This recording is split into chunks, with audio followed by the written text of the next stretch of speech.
Hey, everybody, and welcome to this episode of Your Music, Your Way, the powerful path of improvisation for accessing your innate genius and liberating your essential gifts. I'm here with Phyllis Douglas, and we're going to have a conversation today sharing our different perspectives and her perspective on the power of listening, the power of being open and attentive in the moment, and noticing what seems to be wanting to happen. And the reason that we're looking at these things is because I've come to a point of realizing where it seems to me that one of the most important skills that we could possibly learn as human beings at this point in human history is to learn how to navigate the unknown with mastery. When we don't do this, we become victims of our circumstances and our past, and we fall victim to old habits and beliefs and strategies that were formed long before and don't serve us so well in the present time. And we can sort of find ourselves out of the flow, and we can get discouraged and despairing. But when we do step into our abilities, our natural innate abilities to improvise and to navigate the unknown with some skill and mastery, we access our innate genius and our ability to be flexible and creative. So for me, learning to navigate mystery with confidence changes everything. So enter sonic improvisation, the meditation of the future. Both ancient and fresh, it's the spontaneous creation of sound that can help us connect with our true nature and access our innate playfulness and adaptability and enjoy presence of mind amidst the chaos. And I imagine we can probably mostly agree that we're in the midst of a bunch of chaos, and that some presence of mind could be a useful thing. So I'm here today to welcome to Phyllis Douglas, and Phyllis is known as Vox Angelis. I love that. The voice of the angels she serves as a conduit for quantum light codes and frequencies that are transmitted as an intelligent force through her voice. With a deeply sensitive and intuitive nature and directed intent, she can cultivate and transmit the specific tonal frequencies needed to create physical, emotional, mental, and spiritual transformation to the listener, or affect circumstances around the world through remote transmission. When listened to, these ancient codes and frequencies are translated and assimilated on a cellular DNA level to energetically clear imbalances, trauma, negative patterns, beliefs, and influences, and transmit energetic frequencies, light, and information. She sees private clients, records prescriptive sound alchemy music, and performs group transmissions and sound meditations using her voice and a variety of sacred and indigenous instruments. And today she's here to talk with us about cultivating your sound signature, creating your world from within. And what an amazing description of a life. What an amazing work that you're engaged in. It just inspires all kinds of questions in me. So welcome, Phyllis, and I'm looking forward to this conversation. Yeah, thank you. Thank you so very much.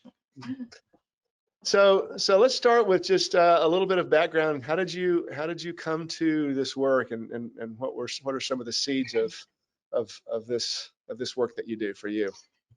Okay, so one of the things is that we all come into this lifetime with our personal gifts. And really, I believe that when we're fully in alignment, we are actually, when we're in the flow of our life, we are actually aligned with our own creative essence, right? And we're utilizing our imagination. And I think that people get stuck in life. They find blocks in life and so forth where they feel resistance. And that is because they're not actually aligned with their own creative essence, and they're not using their imagination to, in each moment, create their life. And for me, sound has always been a very powerful expressive force, even when I didn't understand the complexities of it, or what it really meant and what I could really do with it. But it's always been my gift.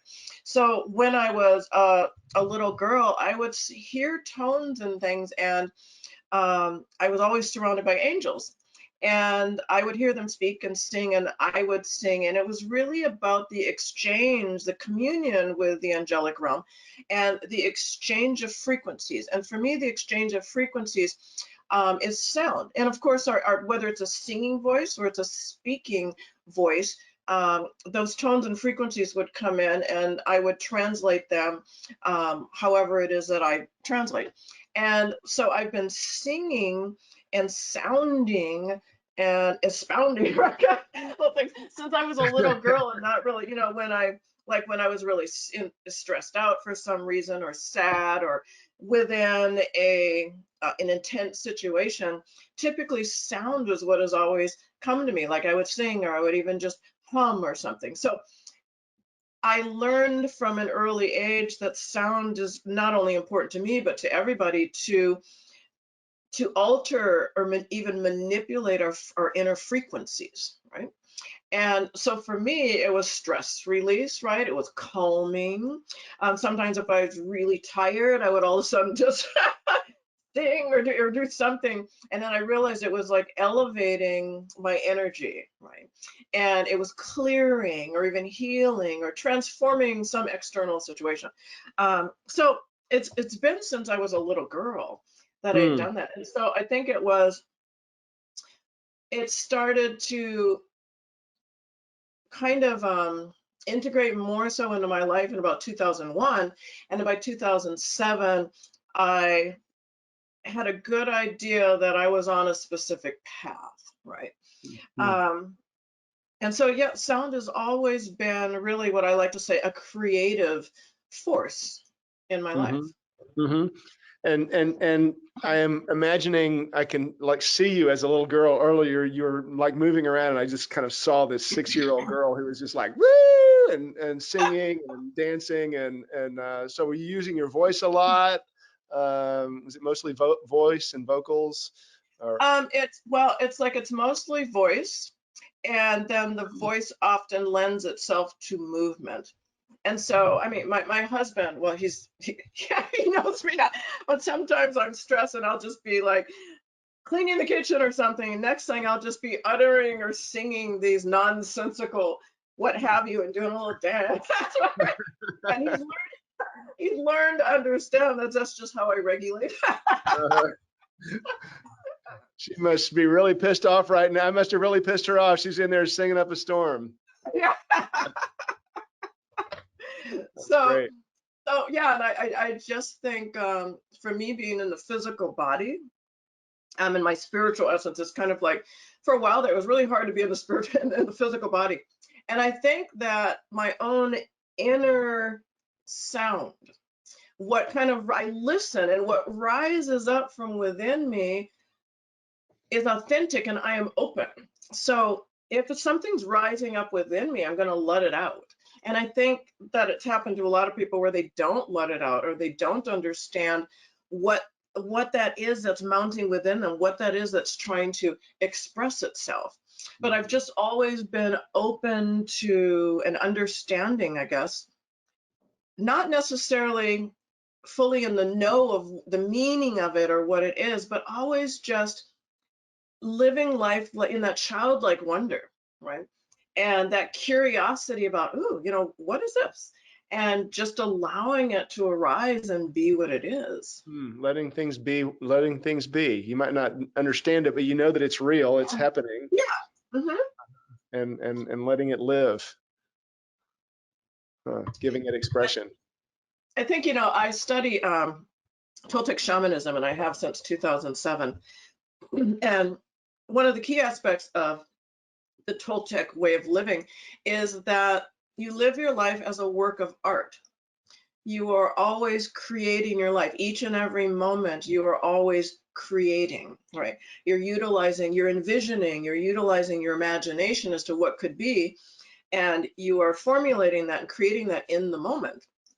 And so I've really been living my life as best as I can from that Hmm. aspect of always living life as a work of art, understanding that we have experience after experience after experience, but that the past does not belong in the present because we are beings that create. Hmm. And when you think about that, there's an excitement that rises because it's like, if you don't like what's happening in your life, recreate it, not even recreate it, but evolve, create something else Mm-hmm. in that moment. We have the ability to do that. Yeah. And I think that we have all of our gifts that come from God, source, creator, whatever it is, but we have those, we come in here with our gifts.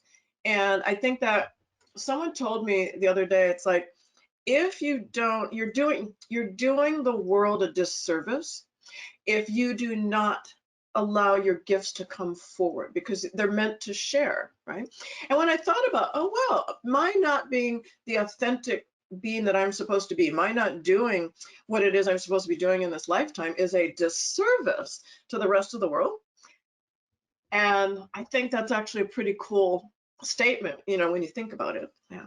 Absolutely, absolutely, super powerful and super kind of radical. It's a radical statement, because so much of, at least speaking from my experience, so much of my training was about learning what I'm supposed to do. Like there's a right answer in this book, and I need to discover it and it's somewhere else. It's already been determined, and I need to find out what it is, and it's out there somewhere. And if I'm going to be a good basketball player, I need to do that. I need to play like, Michael or whoever, and Jerry West, and it's this idea that I'm not supposed to play the piano like Chick Corea or Oscar Peterson. I'm supposed to play like Daniel. And I was like, what does that even mean? Exactly. Mhm. um, and when you were talking, it also occurred to me the kind of the basic but somehow transformational idea is that if you're doing something that you're not liking, if you're playing something that you don't like, stop playing it and play something different. Exactly. Play And something. for me, I would say experience something different. If you don't like the experience that you're having in the moment, choose to experience something different. There's Yeah. absolutely nothing wrong with it. It was like talking to the angels the other day. they they were saying, it was a while ago, but they were saying, you do all of people often they're looking outside of themselves for the answer, and the answer actually arises from within. But everything external is really like a key or a doorway that is or guidance. It's guiding you somewhere. And they were saying you do all of these classes and these workshops and so forth, and you have to understand that the person that you're studying with is sharing their knowledge and what they do. But you need to take that method, you need to take the techniques and create your own method. So you're Mhm. talking about, playing the piano. Well, you're only meant to play that your gifts are going to shine through because of who you are. And so you're not supposed to play the piano like anybody else. You're supposed to play the piano like you are Mhm. supposed to play, because you have those gifts that then shine through your endeavor. Yeah. And Yeah. that's Beautiful. really with anything. Yeah. And it happens not only comparing each of us to each other, but comparing one moment to the next. And Mhm. I'm reminded of the guy who I don't know who it was that was in this conversation with Miles Davis, but at some point along the way, and apparently one of Miles' old friends said, I'm so tired of my solos. He says, I've been playing, I've been playing for years, and I'm just bored to death with my solos. And he says, and every time I hear you play, it just seems fresh and it's new. And I've been hearing you for years. And how do you keep coming up with new stuff? It's always fascinating, and I always want to listen in. And it's like, how do you do that? And Miles looks Mhm. at me and goes, play a different note.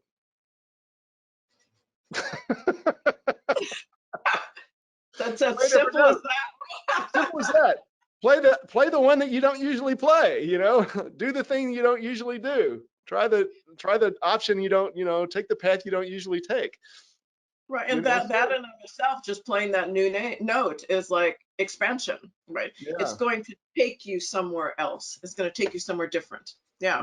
Mm-hmm. I like And then I just love that. And it's like, okay, play a different note and then see what, and be curious. And it's like, I wonder.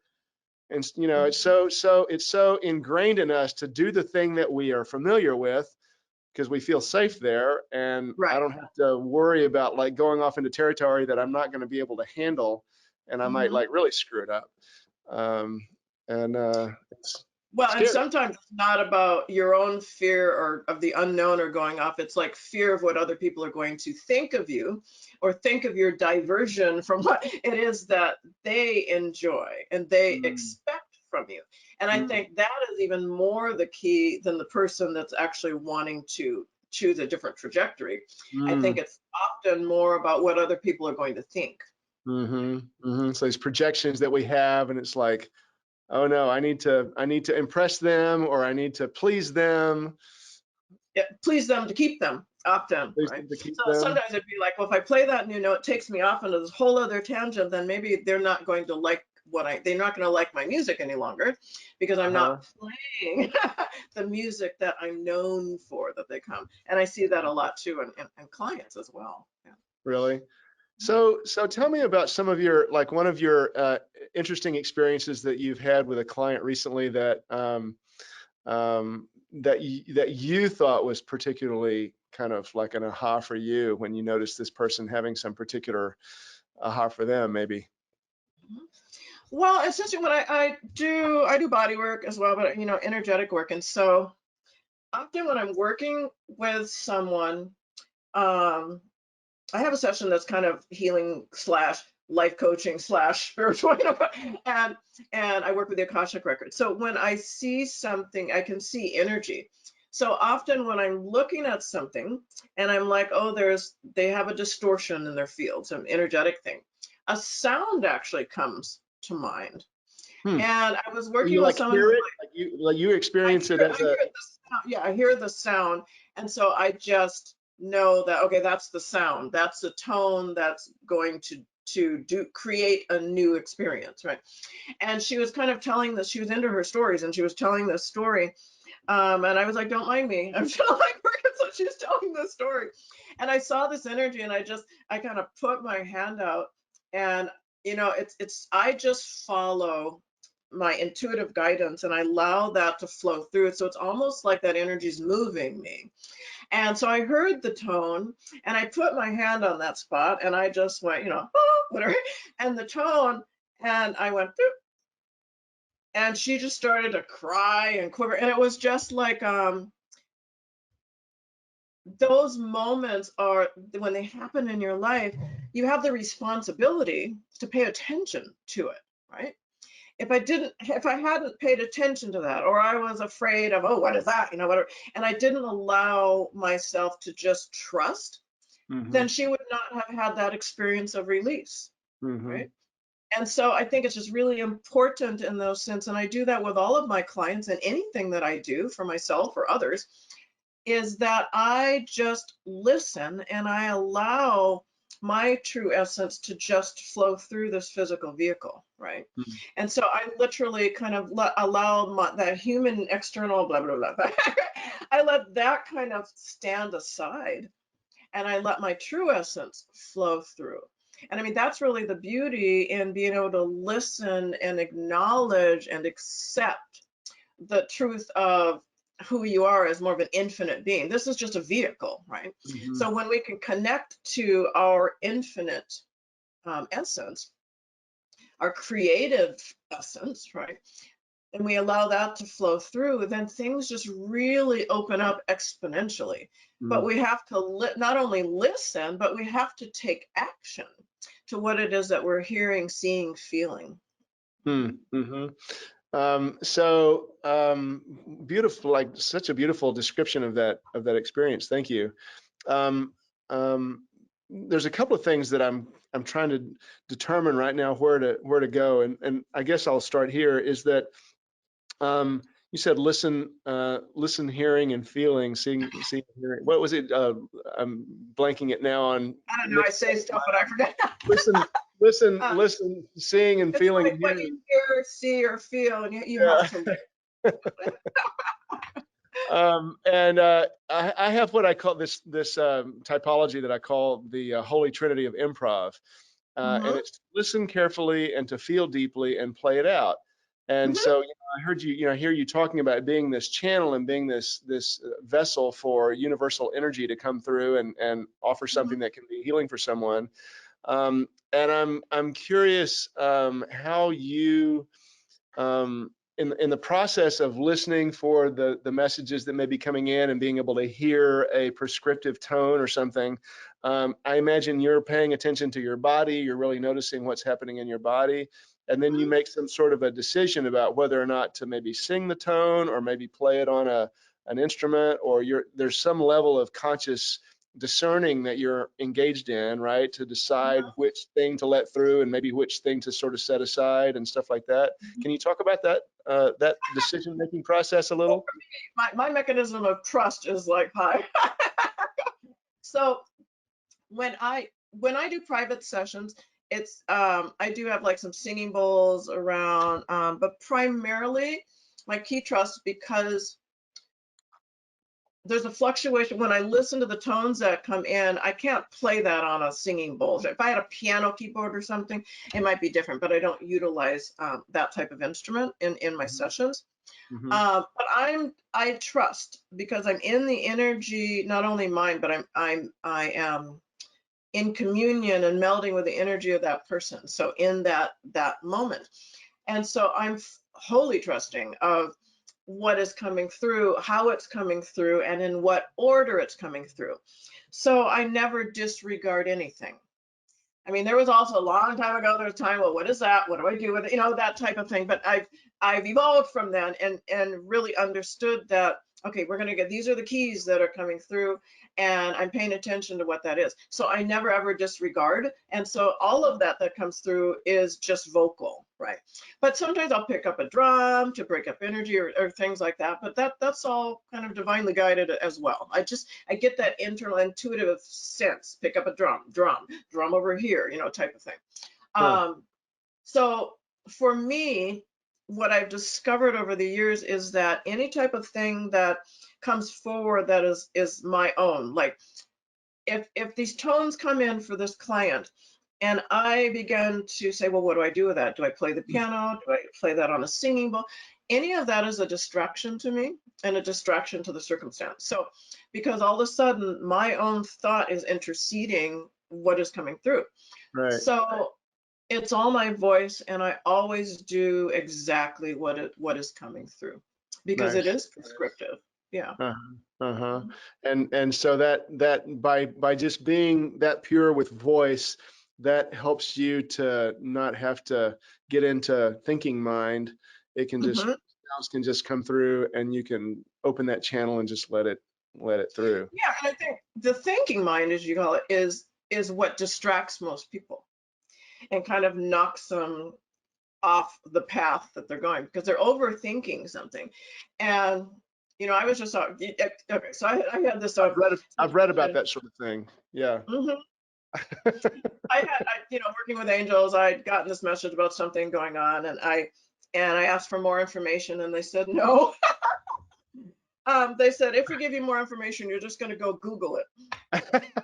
Now, Mr. Google's my friend, but Mr. Google can also not be your friend, because sometimes we're better off not knowing. Sometimes we're better off not having too much information, Mhm. because it's a distraction, and it can change our trajectory. It can change our path, because we may have a different understanding from all the information that we are looking at versus how it actually is, right? Yeah. And so Yeah. what's trying to come into our resonance or be created for us, we never see it, right? Mhm. So Mhm. that's why I've learned, I've learned to trust in that. And when I do my performances, I have different instruments and gongs and singing bowls and chimes and drums and my voice, and whatever I feel like. And I have stringed instruments as well. And I kind of feel it out about what I'm going to bring to each of the performances. Um, but I'm still guided then as to which instruments to play, and I pay attention to the sounds that are coming through, because I always sing. I use my voice in my performances meditation. Uh, and so I'm paying attention to that, but I'm also paying attention to where I'm intuitively being guided as to which instrument to play and how to play it as Mhm. well. So all Mhm. of that, I am deeply listening for that, to allow that guidance to just flow through. So I think it's really about being a conduit of my own higher self, a conduit for my own higher self, and Mm. allowing that information to flow through so that I can be creative in the moment, so that I can create in the moment exactly what it is I'm meant to create. Yeah, beautiful, beautiful.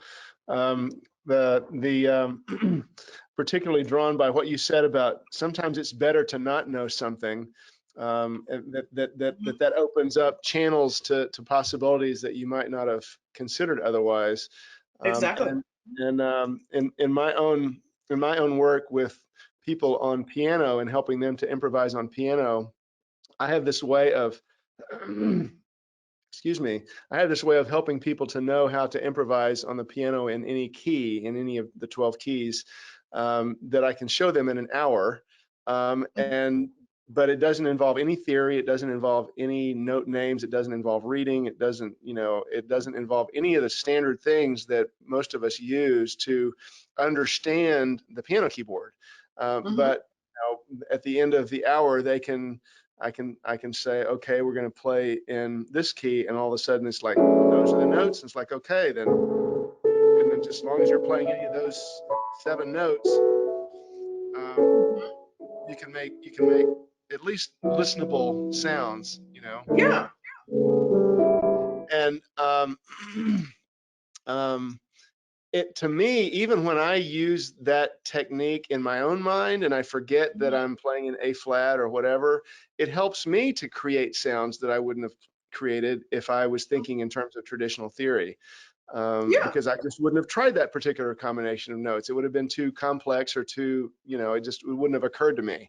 Well, Um, and I think that's beautiful, having creating like a structure where you can take yourself out of your comfort zone and grow, right, and expand.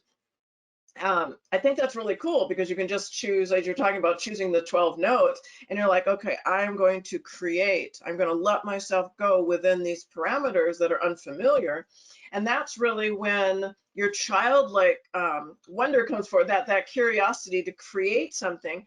And it's like that beautiful flow that mhm. comes, that you're like, oh, within the structure, I can do anything that I want, right? Yeah. And I think that's really the essence too, that when people do that and they need to take it out into their everyday life as well, I think that's really what allows us to be our true authentic selves and to create the life that we're wanting to live. Mhm. Absolutely.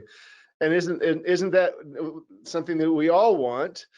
and Yeah. and I and I get that that is something that's possible, and Hmm. and and for all of us, there's nothing you have to achieve or learn, or you know there's not an amount of training that needs to happen in order for that to be possible. But we've become already so trained of so many things that get in our way, we don't realize that this other way is just sitting right here waiting for us to Well, step and you in. say get in our way, and really the word I would use is distraction. Hmm. Sometimes some of the things we've learned or the structures we've learned or the modalities are very, in a box type of thing. And that really serves as a distraction for us. And we can't grow unless we're willing to step out of the box Hmm. and to just see something else, look out at the landscape. Because the landscape's a lot different outside the box than it is in the box often, It's right? much more, and it's usually much more interesting. And it's usually much more interesting. Yeah. So I think even though like the things that you're creating or things that I'm doing, really my key thing is it's an introduction to someone about their true nature of being able to create and to utilize their imagination. And the beauty of that is you're doing this here, but now you want to translate it into everyday life. You want to translate it into your relationships, translate this 12 note functionality to create within your work and all of that. And I think that's what really opens up the flow of our lives and allows us to kind of keep moving forward or to keep changing and evolving. Mm. Beautiful. That gets us into the whole social transformation that's possible when we do this. So I'd love to hear you say more about that. I'd love to hear more of what you think about, like how does the things you're talking about, if I learn how to be creative, how does that affect my a conversation that I have with my partner or my someone at work? How can these skills generalize to these other situations? Like, Well, can and you that give me, kind like, give of me a specific example or some kind of an example of how that can play out? okay. Well, that kind of is in alignment with I was talking about we want to create our world from within, right? When there's that old phrase, and I know I'm going to just totally slaughter the kind of thing, That's all right. and it's not coming to me. It's that I whole won't, phrase I won't, I about won't Google you, so it like won't. it's that whole phrase about like being what it The is that you change, want to the, see in the world. I think the is that change, thing that being the change that we seek. that you want to see in the world, something to that effect. So when Uh-huh. I'm talking about creating your world from within, you don't create it externally. That does not bring joy in your life, right? Because then you're separate. But it's like when you create your world within, it's going to be, there's no way you create an emanation. Who you truly are within is going to be a direct reflection of your external life, right? So if I'm creating and I'm in this state of joy, then I'm in a state of joy. So you want to take that state of joy into the rest of your life, right? And I think that when we create who we are and we create that world that we're wanting within, when we are sitting in that space of beauty and joy and unconditional love and respect for self, then we emanate that out into the world and we begin to change the people that are close to us within our own lives. So when we're in a conversation, I mean, if you have a partner, you're married or what have you, when you begin to change within, it's going to reflect outwards. So your partner, your children are going to begin to see that there is a change within you, right?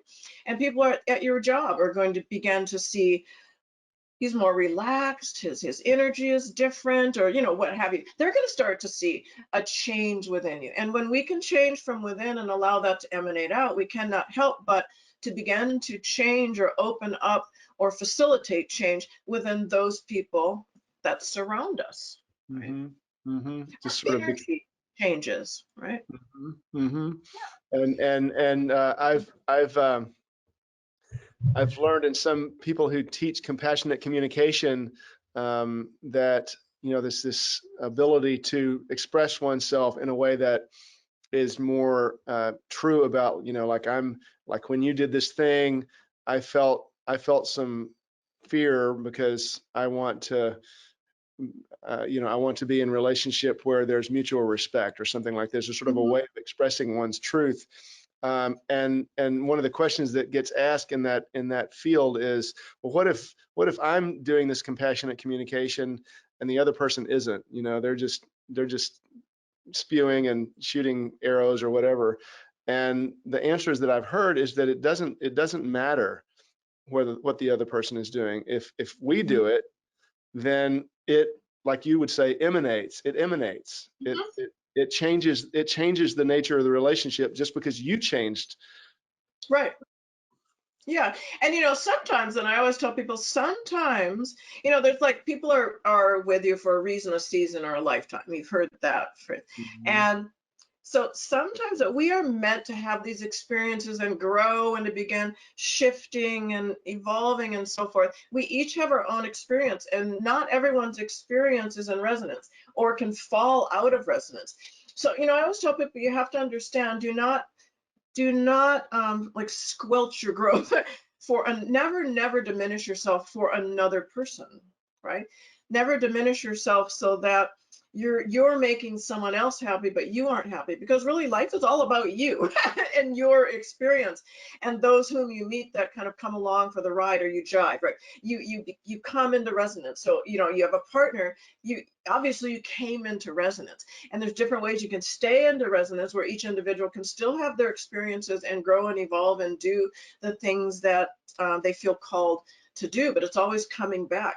Sometimes you can't. Sometimes you fall out of resonance with a person, but that's not a reason to not be who it is that you are. It's then a reason to kind of move on and allow your experience to grow so that you come into resonance with somebody else who is aligned. Mm-hmm. Mm-hmm. And does that help does it help you to accept that and to see that when you see yourself as part of this broader realm that includes angels and other energies and larger things? You know, you speak of yourself as an angelic conduit, and Mhm. I'm kind of curious. You know, I've heard angels, the word angels in my life ever since as a kid in Christian church, and I don't really quite know what that means. I've got my ideas, and I've read some books on angels along the way, but you know, there could be a lot of different kinds of things, and I'm curious how you see that. Angels, for me, the angels that I'm working with, they're messengers of God. So when I'm with the angels, working with the angels, it's like that the messages are never just them specifically sharing something, it's God sharing something through them. God, Okay. source, creator, whatever you want to call that. So they are simply the messengers and working with me. Yeah. And so when you experience, say, a note like you mentioned earlier in that Mhm. session with that person, do you experience or interpret that as an angel fed you this note that you just heard, that that then you let pass through? Is that kind of how you Sometimes conceptualize? it can be direct, but I think when we are spiritually elevated, when we're within direct communication with that, whatever that higher power is for you, there's a channel of expression. You are connected. And so you think about the quantum field, and there's just unlimited possibility, information, all of that. So I consider that when I am working, yes, I do work with the angels, but I also consider that I am tuned in, tapped in, plugged in to that field of information. So it's almost like a sense of a computer going through these files and like, "Oh, that one will do," and pulling down a file and say, all right, this node is going to help her. So Yeah. in some sense, it's that too, because it's my highest essence, that infinite essence. That's like, here, Phyllis, Uh-huh.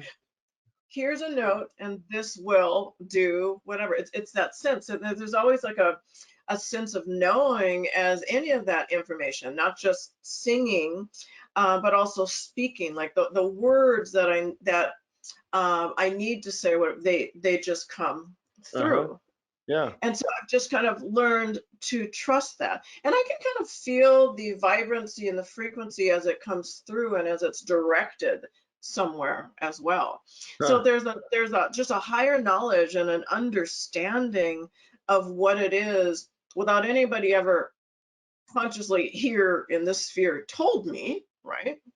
It's just that inner knowing, and that's one of the things that comes from here. That's when I talk about like creating that world within, is understanding that you are not this body, that you are an infinite being of light that is utilizing this body as a vehicle of expression in this world, right? So when you can really understand that I'm not this body, I'm not my circumstances, I'm not this experience. All it is an experience, right? And I'm either enjoying the experience or I'm not enjoying the experience. So, but we're these infinite creator beings. So if we're not enjoying your experience, as you said, you play a different note. A You different do note. something to allow yourself to get off that path and choose a different trajectory, right? Mm-hmm. Mm-hmm. And I think every aspect of our lives is like that. So when we can be tuned in, tapped in, plugged into our highest essence and that higher level of consciousness, then we're in this beautiful flow of unlimited knowledge, unlimited expression. Right? Hmm. Well, that's such a beautiful articulation of all that. And I sort of noticed that, you know, one of the things that Matthew Fox says. Matthew Fox, I don't know if you know Matthew Fox. He is a theologian, used to be a Catholic priest who has written tons of books, and it's been one of my teachers. And he wrote a book about angels a few years ago, and he says, you know, there's all these unemployed angels out there that are, you know, wanting us to reach out for help and reach out for guidance, To and not communicate. sitting there waiting for our, asking. Yeah, because we're in a free will world, right? But as soon as you just simply ask for guidance and assistance and so forth, it's there. But it's also then it's also trusting that it's there, right? Hmm. Once you've actually opened up to that. Hmm. Hmm. Well, I think we are stepping up close to our time, and I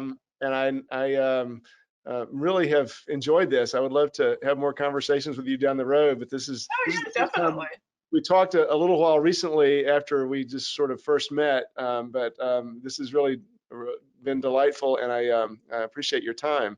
I want to give you an opportunity to share. You have uh, this gift that I'd like for you to offer to the folks who are listening, and I just let you describe it. Yeah, and this gift is kind of aligned too with I just wrote a book too that is now available for people, and there's a free audiobook file, and I'm actually reading the book in my angelical language, and a couple of pages I'm singing as well. So it's a good opportunity for people to understand how sound and vibration works in our life. So this song, it's one of my Soul Alchemy song series, and they are prescriptive songs that the angels have given um, that have there's a reason for being, right? And so this song with the link is called "In the Midst of Ascent." And it was divinely inspired from the realm of the angels, and it's to be used for the clearing of one's etheric field and energy within the physical body, and for space clearing to create sacred space for spiritual practices, healing, general well-being, um, and calling in your angels and non-physical guides. And the song will actually, shamanically speaking, it calls in the 7 directions, like northeast, southwest, source, creator, God, and then Earth Mother. And it establishes you as a pillar of light and love between heaven and earth, so to speak. And so it's something to utilize just for yourself or with others, or before you teach a class, or do anything like that, or before you go into a healing session, or whatever it is that you're doing. So that's what I'm offering for everyone today That's to use. cool. And there will be a link below this video where they can click to. You should be able to see that now if you're watching. Okay, beautiful, There. excellent. So yeah. Well, thank you again. This has really been fun, Phyllis. Fascinating stuff. And here's to being plugged in and tapped in and playing a different note. Playing a different note. I like that. Or choosing a different note. choosing a different note. Yes, and then riding it along. Very good.